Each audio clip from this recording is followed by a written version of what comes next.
Welcome to our YouTube channel Learn with आशीष। नमस्कार प्रिय विद्यार्थियों, हम प्रोबेबिलिटी को डिस्कस कर रहे थे। लास्ट वीडियो में हमने एडिशन थ्योरी के बारे में सीखा, एडिशन थ्योरम के बारे में सीखा। आई होप आप लोगों को समझ आया होगा। वीडियो हमारी पसंद आए लाइक कीजिए, मैक्सिमम शेयर कीजिए और हमारे चैनल को यदि आपने अभी तक सब्सक्राइब नहीं किया है तो जल्दी से हमारे चैनल को सब्सक्राइब कीजिए।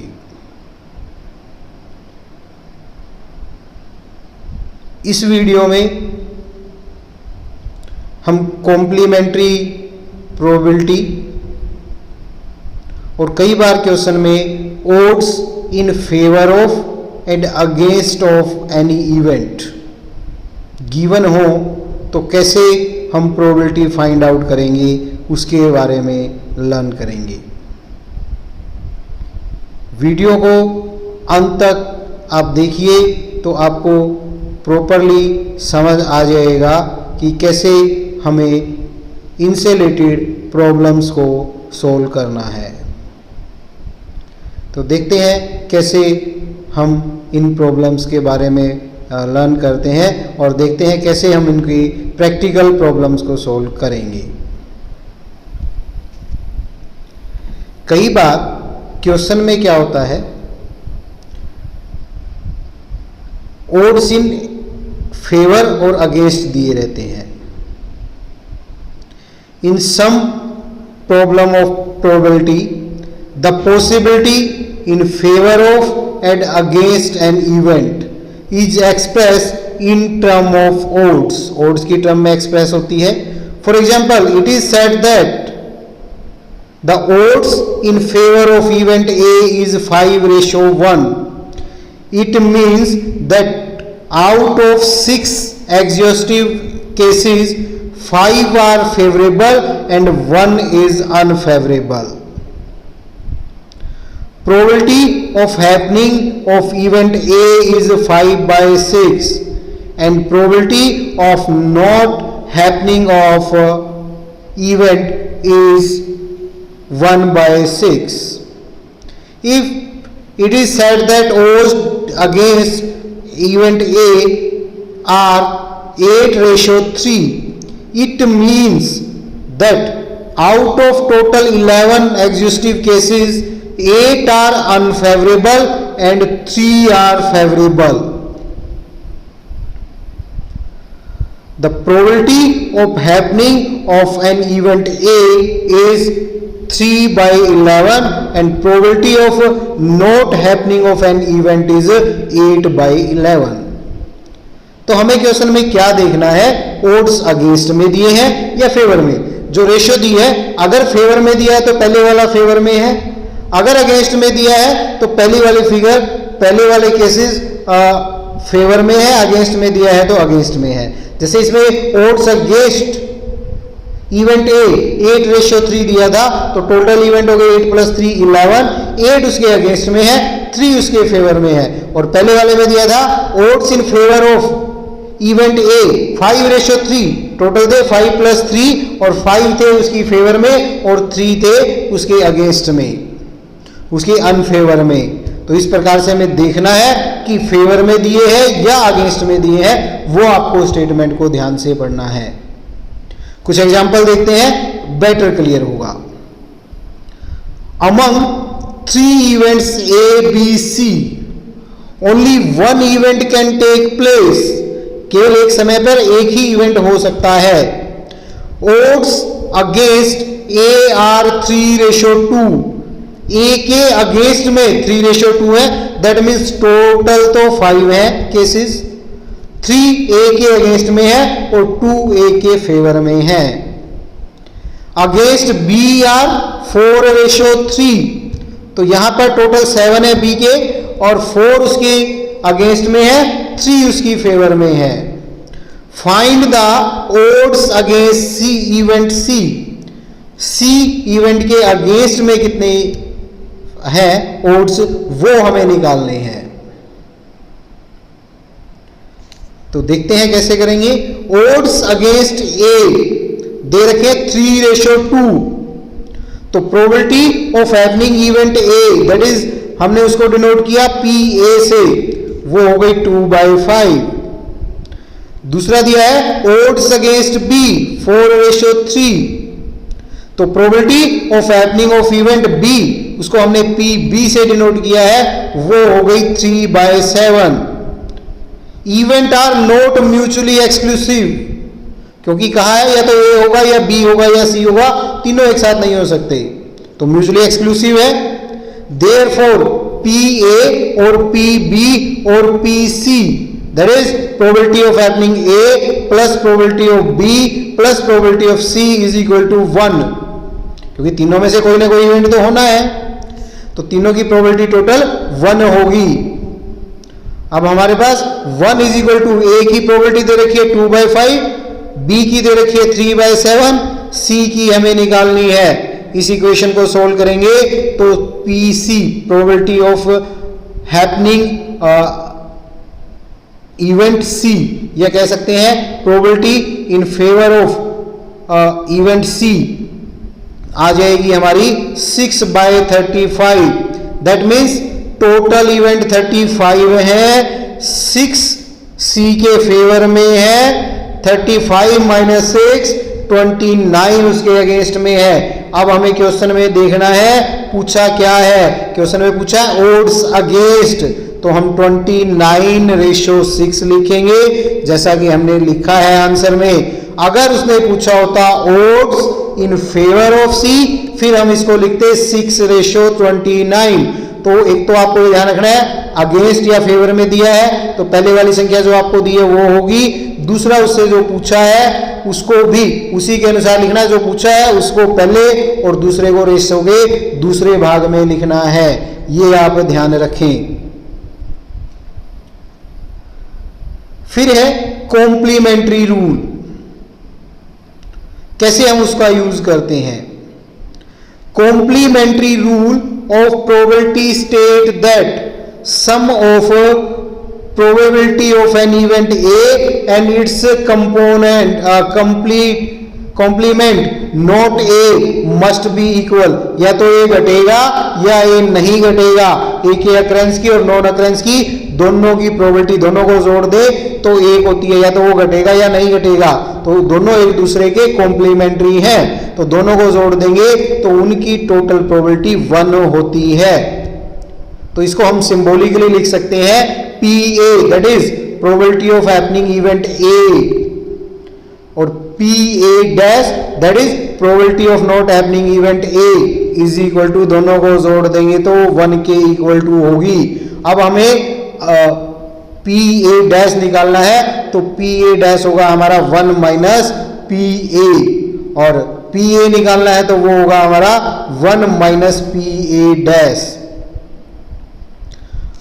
Suppose you know that the probability of getting 5 toe in a 5 toes of a die is 1/6। 5 को प्राप्त करने की एक डाई में प्रोबेबिलिटी है 1/6, तो इसकी कॉम्प्लीमेंट प्रोबेबिलिटी के not getting 5 is obtain by using the complementary rule. हम कॉम्प्लीमेंट्री रूल को यूज करके निकाल सकते हैं P5 डैश होगा हमारा 1 माइनस P5, तो 1 माइनस 1/6 5/6 होगी। इस प्रकार हम प्रोबेबिलिटी में कॉम्प्लीमेंट्री प्रोबेबिलिटी बोलते हैं, और कॉम्प्लीमेंट्री प्रोबेबिलिटी का प्रयोग समों को, क्वेश्चनों को, प्रैक्टिकल प्रॉब्लम्स को सोल्व करने में करते हैं। कुछ उदाहरण देखते हैं और बेटर क्लियर होगा। If a pair of die is thrown, एक पेयर है डाइस का, उसको थ्रो किया गया। Find the probability that sum is neither 7 और 11, ना तो उनका सम 7 होना चाहिए और ना ही 11 होना चाहिए। अब हम क्या करेंगे, उनका सम 7 होने की या 11 होने की प्रोबेबिलिटी निकाल लेंगे और उसको 1 में से माइनस कर देंगे, उसको छोड़ के बाकी या तो 7 नहीं है या 11 भी नहीं है। तो कैसे करेंगे देखते हैं। दो डाई को जब हम उछालते हैं तो टोटल आउटकम होते हैं हमारे 6 × 6 36। A total of 7 can be obtain इन 6 वे। जो टोटल है दो डाइज में, अगर वो हमें 7 चाहिए तो वो 6 तरीके से आ सकता है। 6 1 5 2 4 3 3 4 5 2 5 1 6। और टोटल ऑफ 11 2 वे से आ सकता है, 5 and 6 6 and 5। तो probability of getting A total of 7, उसको हमने P7 से डिनोट किया, वो हो गई फेवरेबल दे 6, टोटल दे 36, 6/36। फिर है प्रोबेबिलिटी ऑफ गेटिंग 11, इसको हमने P11 से डिनोट किया, तो 11 दो तरीके से आ सकता है, टोटल 36 है तो 2/36। Since event are mutually exclusive, या तो टोटल 7 आएगा या 11 आएगा, दोनों एक साथ नहीं आ सकते। तो प्रोबेबिलिटी ऑफ आइदर 7 और 11 हमारी क्या होगी, P7 और P11। P7 की प्रोबेबिलिटी है 6/36, उसमें ऐड कर देंगे P11 की 2/36, तो या तो P7 आए या P11 आए, उसकी प्रोबेबिलिटी हो गई 2/9। अब P7 या 11 कोई भी ना आए, इसकी निकालने के लिए हम कॉम्प्लीमेंट्री प्रोबेबिलिटी का यूज करेंगे, 1 में से इसको माइनस कर देंगे। Using the complementary rule we have P probability of neither 7 total और 11 टोटल, 1 माइनस आइदर 7 और 11, उसको छोड़ के। तो दो में डाई में कम से कम 2 3 4 5 6 7 हमने लेना नहीं, 8 9 10 11 नहीं लेना, 12, या तो आप सभी की निकालो फिर उसको ऐड करो, तो वो लेंथी पड़ेगा, इसलिए हम कॉम्प्लीमेंट्री का प्रयोग करते हैं। तो इसमें हम 1 माइनस P आइदर 7 माइनस 11 कर देंगे, तो 7/9 आ जाएगी। दूसरे पार्ट में पूछा है neither doublet NOR A total of 9 will appear, ना तो उनमें सेम नंबर आना चाहिए और ना ही उनका टोटल 9 आना चाहिए। तो हम क्या करेंगे, डबलेट आने की और 9 टोटल आने की प्रोबेबिलिटी को निकाल के उसको कॉम्प्लीमेंट्री प्रोबेबिलिटी यूज करते हुए 1 में से माइनस कर देंगे। तो देखते हैं कैसे करेंगे। एक डबलेट कितने तरीके से आ सकता है, 6 तरीके से आ सकता है, 1 1 2 2 3 3 4 4 5 5 एंड 6 6। और 9 कितने तरीके से आ सकता है, 6 3 5 4 4 5 3 6। तो 4 तरीके से वो आ सकता है। तो डबलेट आने की प्रोबेबिलिटी को हमने PD लिखा है, वो हो गई 6/36। और 9 टोटल आने की प्रोबेबिलिटी को हमने P9 लिखा है, वो हो गई 4/36। Since event are not mutually exclusive, since event are mutually exclusive, दोनों एक साथ नहीं कर सकते, म्यूचुअली एक्सक्लूसिव है।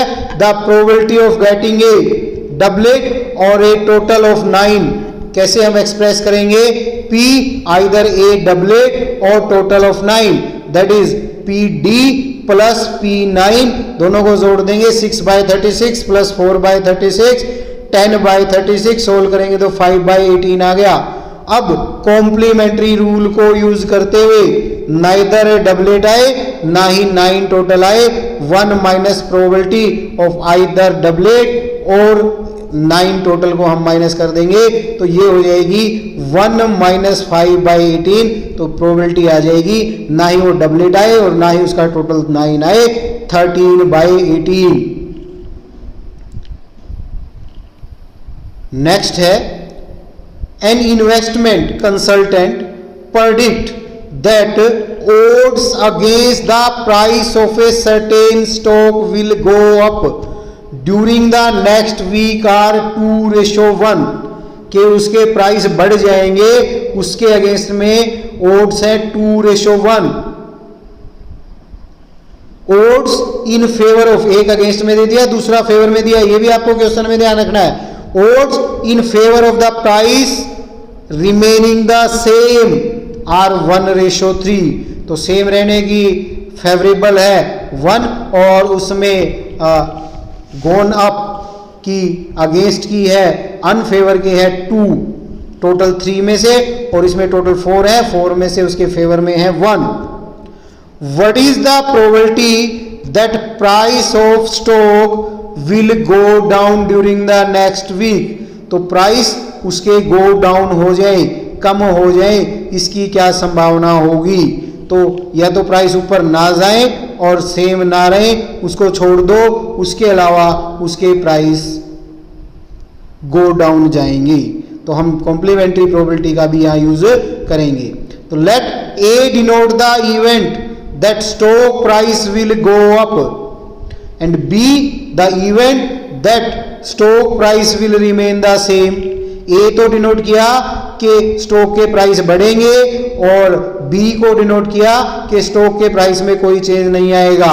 ओड्स अगेंस्ट ए दे रखा है 2:1, तो odds in favour of A आ गया 1/3, और दूसरे में दिया है odds in favour of B 1/3, तो पी बी आ गया 1/4.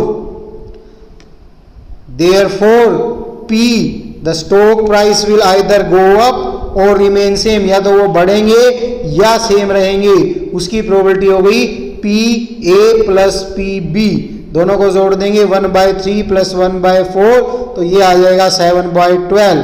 अब कॉम्प्लीमेंट्री प्रोबेबिलिटी का यूज करते हुए हम निकालेंगे पी के प्राइस गो डाउन हो, तो उसको 1 में से या तो उसके बढ़े और या सेम रहे, उस परिस्थिति को छोड़ देंगे तो उसके प्राइस गो डाउन होंगे.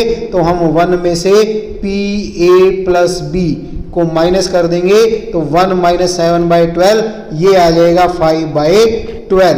तो उसके प्राइस गोन डाउन होंगे, इसकी प्रोबेबिलिटी हो गई 5/12, 5/12. तो उसके प्राइस डाउन जाने की फेवर में ओड्स कह सकते हैं 5:7. बट उसने नहीं पूछा, केवल प्रोबेबिलिटी पूछी है, तो जितना पूछा है आपने उतना ही लिखना है. तो इस प्रकार से हम odds against and in favour of an event बताए हैं क्वेश्चन में. तो कैसे हमें उसको करना है, कैसे हमें कॉम्प्लीमेंट्री प्रोबेबिलिटी को यूज करके, रूल ऑफ कॉम्प्लीमेंट्री प्रोबेबिलिटी को यूज करके हम प्रॉब्लम्स को, हमारी प्रैक्टिकल प्रॉब्लम्स को आसानी से काउंट कर सकते हैं, किसी इवेंट के होने ना होने की प्रोबेबिलिटी को काउंट कर सकते हैं. आई होप इन एग्जाम्पलों के माध्यम से आपको ये 2 कॉन्सेप्ट क्लियर हो गए होंगे. वीडियो हमारी पसंद आएगी आपको अवश्य, तो आप अवश्य इसको लाइक कीजिए, शेयर कीजिए अधिकतम, और हमारे चैनल को सब्सक्राइब कीजिए. Thank you for watching. Have a good day. Have a nice time.